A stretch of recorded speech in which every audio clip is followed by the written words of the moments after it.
So ayan na po, kumukulo na ang ating bagong. So maglalagay na po tayo ng Maggi Magic Sarap. Yung Maggi Magic Sarap po ay all-in-one seasoning granules ang gamit po natin. So syempre po nagbibigay siya ng kakaibang lasa sa ating mga lutuin. Yan po ang nagagawa ng ating Maggi Magic Sarap. Yan.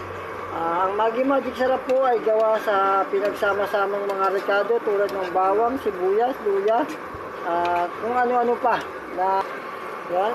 Siya po ay gawa sa pinagsama-samang mga bawang, kamatis, sibuyas.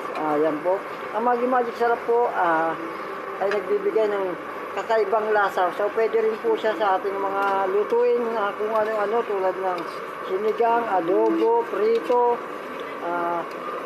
tinola, kahit ano pong lutuin, nagbibigay po siya ng kakaibang lasa. So gumamit po tayo ng Maggi Magic Sarap para po sa ating mga lutuin. Yan po ang lagi kong kapartner sa ating mga lutuin, ang Maggi Magic Sarap.